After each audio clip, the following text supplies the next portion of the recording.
it's me, Renee. I'm back. So tomorrow it's International Women's Day, and because of that, I kind of want to do. Yes, it's tomorrow, so it's Monday, but I kind of want to do a kind of themed TBR for next week. Oh, yeah, tomorrow's week. So this is my TBR of books that I'm gonna read in honor of International Women's Day. International Women's Day. So I suppose you might ask yourself, well, how did you choose these books? Well, it also makes between like these books I want to read, also like these books give me feminist vibes, and then you might ask yourself how. Well, I'll just start and you'll see. So first we have Melt My Butter by Bethany Rutter.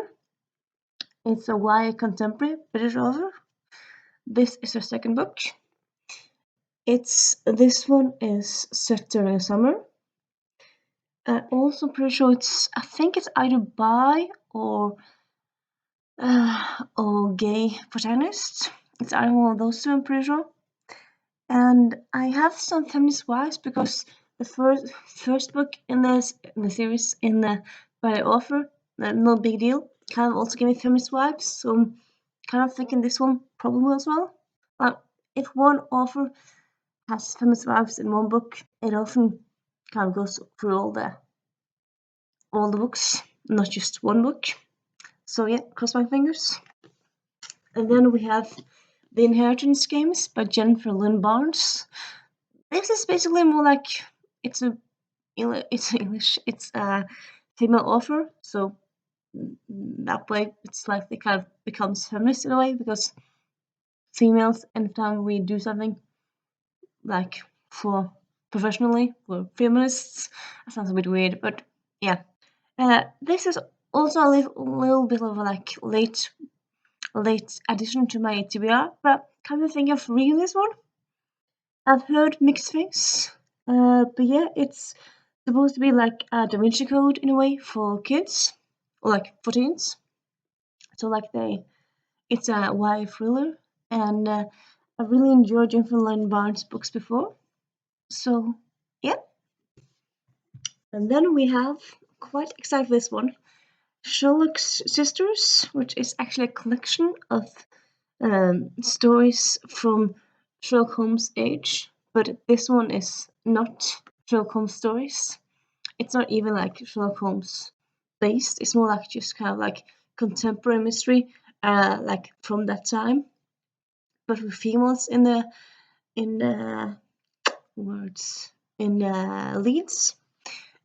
Yes, it's edited, so it's edited by Nick Robinson. Sorry, Robinson, and I think this Nick is a he, but he edits like the authors, like the authors behind the stories are females, so I'm counting it. Oops. And then we have a little bit of everything here, but yeah, then we have Suitors and Sabotage by Cindy Anstey. So this is a historical mystery / romance, and I've been more into that one lately. And yeah, this one just has a beautiful cover, and I've been wanting to read this series. Wolf? Is this a series or is this simply a book? Simply a book? I'm not quite sure actually, but yeah, I'm excited to get to it. Then again, if I do, I'm a movie reader, but I might. And then we have Six of Crows. This one has feminists and fierce assassins, fierce thieves, all that stuff. Really girl power in some ways. And yeah, acts like the start of this one. I've started this is a reread. I've started years ago, months ago. Then I kind of for reals started on Friday, and yeah, now I'm kind of a bit more into it. So probably gonna finish this one, thinking. And then we have The Bright and Breaking Sea by Chloe O'Neill. So this beautiful cover, and this is kind of like pirate based. I think it is. I think it's I think it might be a high fantasy, but it's like, kind of like historical-ish setting. But I might be wrong here. Anyway, I do know it's the first in the series. I'm pretty sure it's adult, and yeah, it just looks very very cool. I think the protagonist is a pirate, like a pirate captain, so that sounds also very cool. And then we have The Good Luck Girls by Charlotte Nicole Davis. So this one has a gang of girls who kind of fight demons and bad guys, stuff like that. I've heard good things about this, like in general, and then Annalisa from Annalisa Eli talked about this one recently and said it's just very good. Like she was more elegant with her wording, but yeah. So this is kind of, yeah, definitely a book I want to check out. And if I'm not right, yeah, it's the first in a series. I'm not quite sure if it's a duology because a lot of series nowadays are duologies, but yeah. Then we have Rebel Rose by blah blah. For some reason, the author isn't on the cover, which is a bit weird. But the author is, let me check it out. The author behind Emma Farrell, probably. And yeah, so you see, it's kind of ordered by Disney, the company. So this is actually the first in a series where the books are reimagining retellings. I would call them more remixes because like all the books will take place after after the Disney movie. So and it's the series is called A Queen's Council. So most of the Disney princesses become queens after a while. And yeah, so this one is, as you might guess, Beauty and the Beast. And this is also set in, or like during, at the backdrop of the French Revolution, which sounds very interesting. And yeah, I've had it for like months now. But yeah, very much want to get to it. And then we have Heroine's Journey by Gail Carriger, actually a non-fiction. And yeah, Gail Carriger, if you say feminist, it's just one of the names I can think of first, I would say. So yeah, this is definitely feminist. And then we have The Starlight Watchmaker by Lauren James. Isn't it beautiful cover? Love this cover.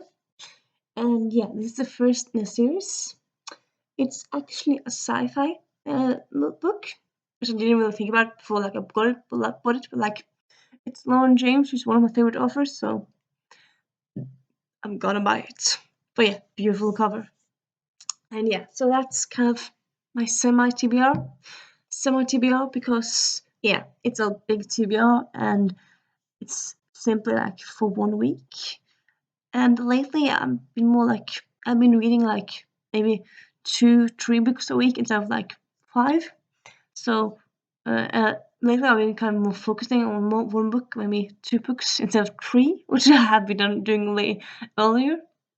But then again, I'm a mood reader, and still I might have one day next week. Or, yeah, next week. Next week. Sorry, it's this week now because I'm posting tomorrow.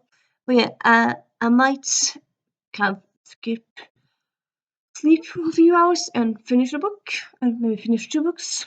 Who knows? And so, yeah. And also I'm a mood reader, so I kind of want to like. If I'm not in the mood for the first 3 books, I'm in the mood for any of the other books. So chances are some of these books I'll be reading this week. And yeah, also because I'm a bit much, I'll also be posting a video later today because this one's going up at midnight. Well, at least for me, midnight on Monday. And yeah, so I'll be posting something for me in the evening or later. So look forward to that. And I'll be posting something as regular on Wednesday and on Friday. And I'm thinking I probably might post also a wrap up for the finish-a-thon, which probably might be coming tomorrow. And yeah, if you have any thoughts on any of these books, any books you want to read this week, or any thoughts, please leave them down below. And